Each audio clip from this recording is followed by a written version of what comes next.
ప్రతి అక్షరం ప్రజల పక్షం. HR9 న్యూస్ టీవీకి స్వాగతం, సుస్వాగతం. కడప జిల్లా బద్వేలు వైఎస్ఆర్సీపీ పార్టీ నాయకులు బీజే వేముల రామసుబ్బారెడ్డి తన నివాసంలో మీడియా సమావేశం నిర్వహించారు.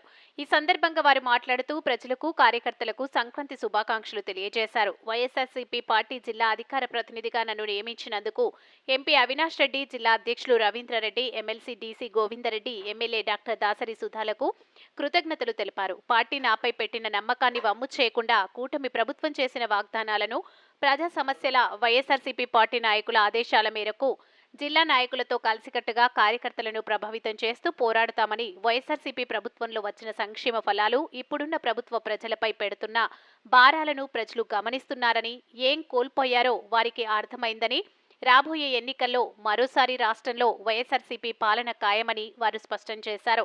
HR9 న్యూస్ ఏపీ మరియు తెలంగాణ రాష్ట్ర ఇన్ఛార్జ్ ఎం రామచంద్రయ్య, ఏపీ ఇన్ఛార్జ్ హృదయనాథ్, కడప జిల్లా స్టాఫ్ రిపోర్టర్ గంగా సుబ్బారాయుడు.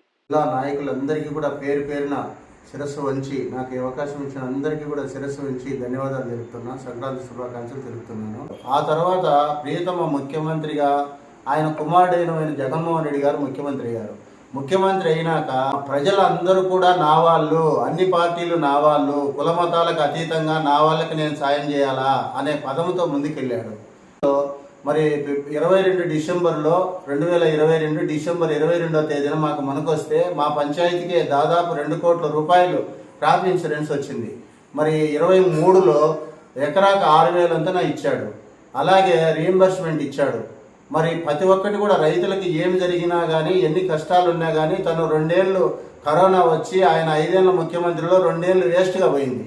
2 ఏళ్ళు పోయినా 5 ఏళ్ళలో 2 ఏళ్ళు పోయినా 3 ఏళ్ళు పరిపాలన చేసినా కానీ బెస్ట్ ముఖ్యమంత్రిగా అనిపించుకున్నాడు. ముఖ్యమంత్రి గారికి సెంట్రల్లో మంచి సపోర్ట్ ఉన్న తర్వాత ప్రియతమ ముఖ్యమంత్రి, మాజీ ముఖ్యమంత్రి ఎన్టీ రామారావు, ఆ తర్వాత రాజశేఖర రెడ్డి గారు, ఆ తర్వాత జగన్మోహన్ రెడ్డి గారు చేసిన సంక్షేమ పథకాల కంటే కూడా ఎక్కువ పని చేయాల్సినది ఉన్నది. మరి మన ప్రియతమ ముఖ్యమంత్రి ఇప్పుడు 40 ఏళ్ళ సీనియర్ అని చెప్తున్నాడు. మరి ఆయన ఏమీ చేయలేకపోతున్నాడు. మరి ఎందుకైతే తెలియదు కానీ మరి ప్రజల్లో దాదాపు ఇప్పటికే 20% అసమ్మతి వచ్చేసింది.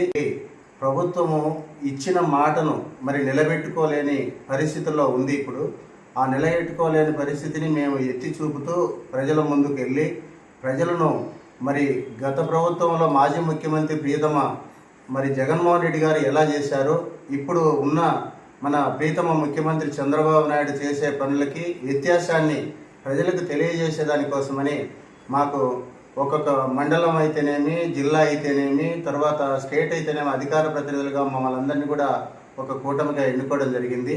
ఇవన్నీ కూడా మేము మా యొక్క రవీంద్రనాథ్ రెడ్డి సారథ్యంలో, మా ప్రీతమ నాయకులు గోవిందరెడ్డి గారు, మా ప్రీతమ ఎమ్మెల్యే సుధా మేడం గారి సారథ్యంలో ముందుకెళ్ళి వాళ్ళ అడుగుజాడల్లో వాళ్ళు ఏమి చెప్తే అది చేసేదానికి మేమందరం కూడా సిద్ధంగా ఉన్నాం.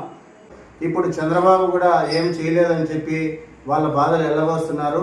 ఇవన్నీ కూడా జగన్మోహన్ రెడ్డికి మంచి రోజులు వస్తాయి కాబట్టి మేమందరం కూడా కష్టపడి జగన్మోహన్ రెడ్డి గారిని తిరిగి మళ్ళా ముఖ్యమంత్రి చేసుకునే దానికి కంకణం కట్టుకొని అన్ని విధాలుగా అందరము, ఎన్ని కష్టాలు వచ్చినా అందరము కలిసి ముఖ్యమంత్రి మళ్ళా తిరిగి చేసుకుంటాం జగన్మోహన్ రెడ్డి గారిని అని చెప్పి మేము శిరస్సు వంచి నమస్కరిస్తూ ప్రెస్ వాళ్ళు, ప్రజల్లో మరి అందరికీ కూడా సంక్రాంతి శుభాకాంక్షలు తెలుపుతూ మా జగన్మోహన్ రెడ్డికి అందరూ సాయం చేయాలని చెప్పి పేరున నమస్కరిస్తున్నాను.